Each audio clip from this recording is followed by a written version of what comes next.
Hey guys, how you all doing? Welcome back to the channel, Ofer again. Well, today I want to share with you this very cool guitar that I've owned for about 6 months. That's a Charvel 550XL from the late 80s / early 90s. It's an awesome guitar, but I'm going to document it today right before I'm selling it back to the original owner. Yes, you heard it right, I'm going to sell it back to the original owner who actually owned the guitar from the early 90s, I believe. I'll tell you the whole story, but first, let's hear some sounds, shall we?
Alright guys, so let's get into that awesome Charvel 550XL. First of all, if you're new to the channel, my name is Ofer and I'm all about these old Charvel and Jackson guitars from the late 80s and early 90s. And that's a Charvel 550XL. That's a part of the toothpaste logo era that Charvel produced from 89 to 91. And this one is a very cool and unique guitar, firstly because of the finish.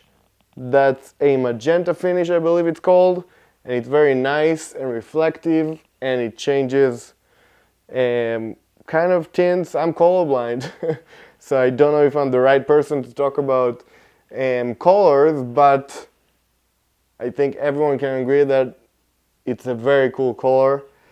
Also, it has a matching headstock with the body, which is only found in the 550, 650, and I believe the 750XL. Correct me if I'm wrong in the comments down below, but it's definitely not a common feature on most Charvels of the era, for sure. This one doesn't have a lot of the original hardware, as you can see, and I'll provide some close-up footage. It has an original 80s Floyd Rose, which is very cool. It has a Duncan design pickup, which is definitely not my favorite pickup. Kind of on the lower output and a little muddy. Not my taste, for sure. On the neck, it has a Seymour Duncan Screaming Demon, I believe. Also, not my favorite pickup. If you know me, I'm not the biggest Seymour Duncan fan. And I know some people will hate me for that, but that's who I am. On the back, we can see a beautiful through neck construction, very nicely finished. The whole guitar is finished in this beautiful magenta. It's very cool. The pickup layout is only a humbucker and a single on the neck with a nice little tilt there. A rosewood fingerboard, 24 frets with the pearl dot inlays. In my opinion, rosewood don't only look great, but it also sounds great. It has a very rich, warm, and deep sound. Ebony looks great, but sometimes it can be a bit bright, and we can argue all day on tone wood in the comments down below, so feel free to do that. Yeah, but I'm a big fan of rosewood. Also the texture, which is a bit more gritty and less sleek than ebony. I like it personally. You can see the serial number engraved right on the last fret, as it should be on these old neck-through Charvel and Jackson guitars. Let me try and read it for you. It's C900120, a very cool serial number. Probably means it's from the year 1990, and it's the 120 550 XLs ever made. Originally, the guitar had a shallow tremolo, chrome hardware, also a chrome knob. Everything was chrome. I got it with the original Floyd Rose, which functions great, and I did want to get all the hardware to be black, but I didn't follow through with all of it. As you can see, the tuners are still chrome. There's still these funny strap locks. I don't even know which company they're from, but they're definitely not my favorite types.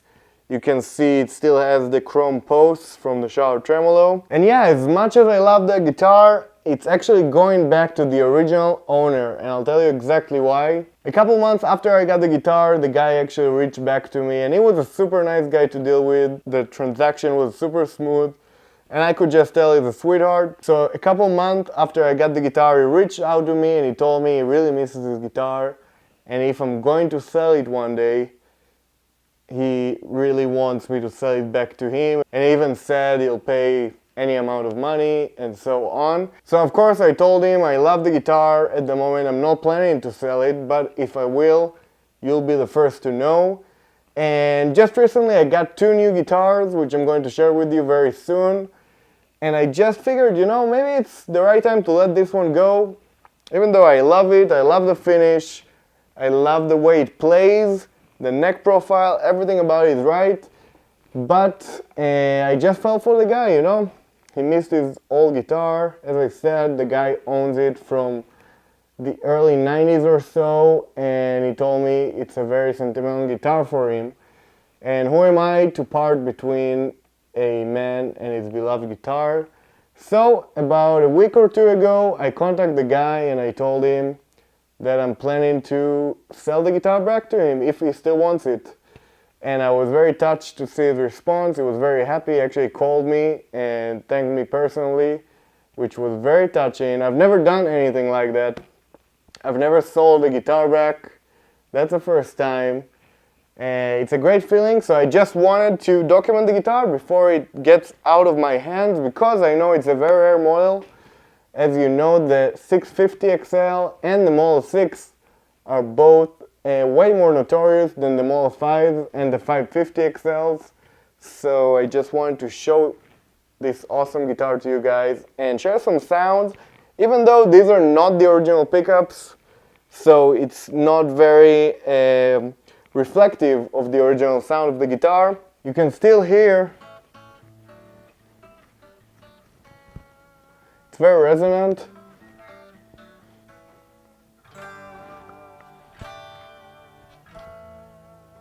I love the rosewood fingerboard. I love the neck profile. This guitar actually has kind of a thick D-shaped neck. I also own a Model 5 that I showed on the channel about a couple of years ago that has a very similar neck, and in fact the whole guitar feels like my Model 5, which is interesting. Sometimes I'm wondering, is it exactly the same guitar just with the newer logo design, or is it totally different? I don't know, but they're very similar. And of course the main difference is the locking nut. This one has a Floyd Rose style locking nut straight from the factory, whereas the Model 5s had the behind the nut locking system, which I personally don't like, and you shouldn't too, to be honest. And other than that, it's just a great guitar. The finish is very nice, attention to detail. I don't see anything that falls short from an awesome Charvel from the toothpaste logo era. Anyways guys, it feels great to do the right thing, and I encourage you, if you ever get into that type of situation where an original owner of a guitar like that wants to have it back, please be fair. I actually am going to sell the guitar back to him exactly for the same price that I bought it, which is fairly cheap, to be honest. But I just want to do the right thing. I have a lot of guitars, and I just want to give back and make the guy happy, because he deserves it, right? So that's pretty much it for today, guys. I hope you enjoyed the video. Please subscribe to the channel if you like what I'm doing here. Leave me a comment down below and let me know if you have any more questions or you want to see any other Charvel models from back in the day, or maybe even new ones, or Jacksons, or whatever it is you're into. I'll see you all very soon in the next video. Have a good one. Thank you. Bye-bye.